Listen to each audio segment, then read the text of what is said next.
Good afternoon, everyone. In 2019, cardiovascular disease alone killed 18.5 million people, more than a third of all deaths on the planet.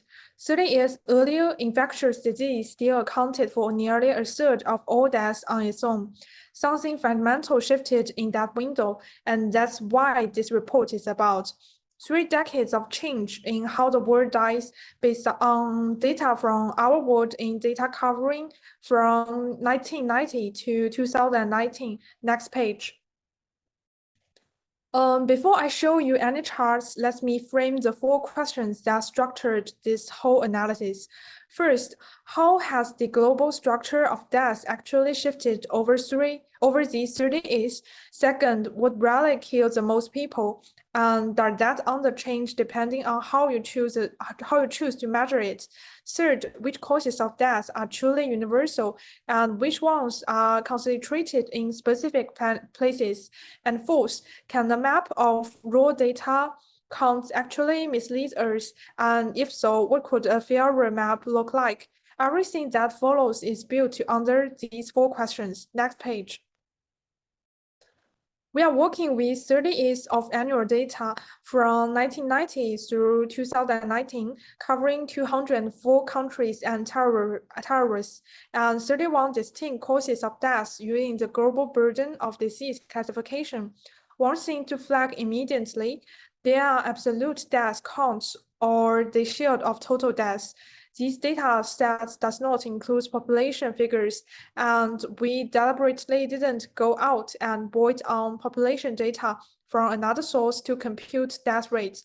I will come back to why that matters. Next page, please. Here's a concrete example of why data cleaning matters here. In the raw data, an entity called American shows 7 million and change deaths in 2019. That's not the United States, that's the entire continent. A regional aggregate that had leaked into the same columns as individual countries. If we hadn't caught that, it would have quietly distorted every country-level ranking and map in this report. We found similar issues throughout. Historical states like the USSR, Yugoslavia, and Czechoslovakia needed to be excluded from country ranking. Terrorism deaths and execution counts are tracked in these datasets, but are not causes of death in any clinical sense. So we put them into their own separate reference table, and a couple of real countries, like cohorts Idaho, for instance, had actually dropped out of one version of the data entirely and had to be recovered from the original source. None of these glamorous, but it's the difference between a defensible analysis and a misleading one. Next page, please. So before any entity enters this analysis, it gets one of the 3 labels. 204 are real countries, eligible for country-level ranking and maps, and 66 are agreed continents, income groups, organizations like the G20, useful for regional comparison, but never mixed into a country ranking. And 23 are historical or tertiary entities, former states, disputed regions, placed with only a handful years of data, which we excluded from the main analysis or flagged explicitly. This wasn't manually judgment call by call. It's a rule-based classification using ISO code presents, no aggregated name list, and the data coverage threshold. Next page, please.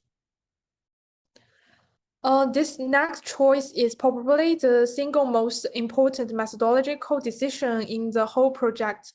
Look at the left side. Ranked by raw death counts, the top countries in 2019 are China, India, the United States, Russia, Indonesia, and not a health ranking. That's a population ranking. A country's absolute death totally is driven overwhelmed by how many people live there. So everywhere in this report, every ranking, every map, every structure comparison, we use share of total deaths instead. What percentage of a country's deaths come from a given cause? That number is comparable whether you are looking at a country of 1 million people or 1.4 billion. Next page, please. All of these come together in a single continuous score dashboard. 9 sections from top to bottom, the leading cause map, a top 10 ranking, the 30-year structure shift, a regional heat map, a 6-country comparison, HIV and AIDS story panels, violence and road death geography dashboard, a reference death tool map, and a methodology frontier. Every single chart in this dashboard uses the same 3-color code: blue for non-communicate disease, orange for communicable and material negotiate nutritional disease, red for injuries, so you can move through it and immediately know what category you are looking at. Next page, please. Here is the first payoff that shares-based approach. Instead of coloring each country by its total death count, we color it by its single leading cause of death. Most of the map is blue. Cardiovascular disease dominates almost everywhere. Rich or poor, populous or small, but look at these clusters over Sahara Africa. It breaks that patterns completely. Different causes, diarrheal disease, HIV and AIDS, malaria are the actual leading killers there. That's invisible on population-driven map because we will see later that these countries don't have large absolute death tolls. It only shows up once you colors by structure instead of scale. Next, let my partner show me the next pages. Hi everyone, I will talk about the next part about funding. This is the co-founding of the whole report. In 1990, communicable and maternal neonatal nutritional disease (CMNN) accounted for 33% of global deaths, and non-communicable chronic disease accounted for 60%. By 2019, CMN had fallen to 18%, chronic disease had risen to 77%. That's not a small shift. That's the world completing an epidemiological transition within a single generation. And I want to head off an obvious question. Yes, total global deaths rose about 25% over the same period. That's population growth and then a growing population, not the world getting sicker. The structure shift is the real story, and it's independent of that overgrowth. So what's actually the single biggest killer today?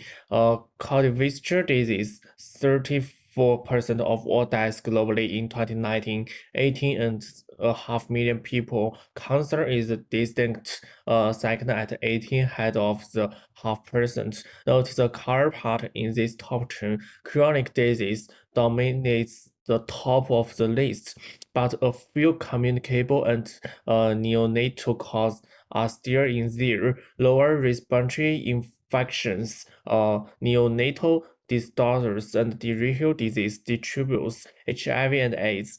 This ranking is by share of global deaths, deliberately ranking this chain by absolute death count inside, and you'd most just be re-ranking the world's most population countries, not learning anything new about disease. Not every cause of death behaves the same way geographically. This heat map compares cause across 6 world regions, and the patterns below shaped into graph. Malaysia, 7.1% of deaths in Africa, essentially zero everywhere else. Calculated region. HIV and AIDS drug use disorders, conflict deaths, some story, heavily concentrated in specific place. Now look at the cardiovascular disease at the bottom, 28 to 45% in every single region, no exceptions. Some cause of death are local stories. Cardiovascular disease is a universal one. That distinction matter enormously for how you design a public health response. A targeted intervention makes the sense of Malaysia. It doesn't for heart disease. This is the most human story in the data set. These are 7,000 African countries checked year by year from 1990 to 2019, showing HIV and AIDS as share of all deaths, which shaped nearly every long club for decades. Peaked somewhere between 2001 and 2005, and then declined. At this peak, in Zimbabwe in 2001, HIV and AIDS accounted for 57% of all deaths in the country. While over half, Botswana peaked nearly 55%. That's not a statistic footnote. That's an entire generation lived through an epidemic that at this worst, was killing more people than every other cause of death combined, and then receding as entire individual treatment scale up. One of footnotes was mentioning this same dataset also captured Rwanda in 1994, where conflict deaths peaked from about 1% to 84% of all deaths in single year. Then fell back within 2 years. The single shapes 1 year anomaly anywhere in this data. External causes of death also clustered geographically. So in different way for different causes, look at interpersonal violence, homicide essentially in the Latin American and the Caribbean region, nearly 4% of all deaths, roughly 10 times at the rate in European. Individual countries push that every year.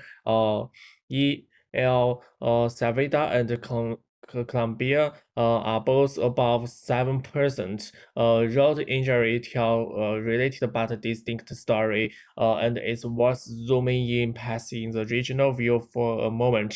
At the country level, Saudi Arabia, Qatar, Oman, and the UAE all lose somewhere between 14 and 18% of their total deaths to traffic accidents. Among the reach highest rates anywhere in the world, a pattern that gets averaged away once you zoom out to the full Asia region, and a final rank worth noting. Globally, all zero of these external causes, homicide, road injury, and self-harm, have actually been solo decline as share of total deaths. That concentrations is the headline here, not the trend.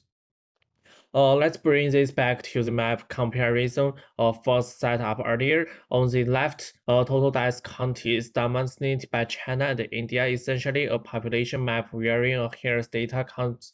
On the right, the leading cause map from before 159 of 204 countries shows the exact same leading cause. Cultivar disease. If that were the whole story, the map would be almost as boring as the one on the left. But the real story is the 24 countries that don't fit, concentrate almost early in sub-Saharan Africa, which HIV and AIDS, malaria, and neonatal disorder are still the actual leading killers. A death account map would never show you that because none of those countries are large enough to the absolute terms to stand out. You only see it once you stop measuring size and start measuring structure. So, three things I'd ask you to take away from this. One, the world had complete epidemiological transition. Chronic disease is now the default cause of death almost everywhere, not the exception. Two, where infectious disease still dominates. It dominates completely. This is the story about concentration in specific place, not a story about universal decline.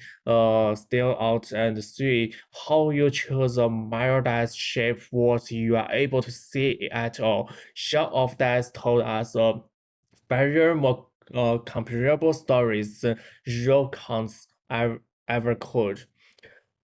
A few implications and a few honest discrimination on implications. Southern African HIV and AIDS declines is memorable proof that Southern treatments access work, and it's worth studied as a template for the other epidemics. The rising chronic disease burden means health system built around infectious disease response need to relocated toward long-term chronic area, and because concentration patterns are social malaria in Africa, homicide in Latin America, road deaths in the Gulf, global health resourcing should stay regionally different rather than one size fits all. On limits, we don't standardize by population, so absolute total still reflect country size, not health outcomes. Our average is 204 countries. Historical states and very low coverage areas are excluded, and tourism deaths and execution are checked separately. So they were never part of this cause of death analysis. Thank you. The full integration dashboard is available on Tableau Public at the link on the screen. If you'd like to explore any of these further yourself, I'm happy to take any question. Thank you.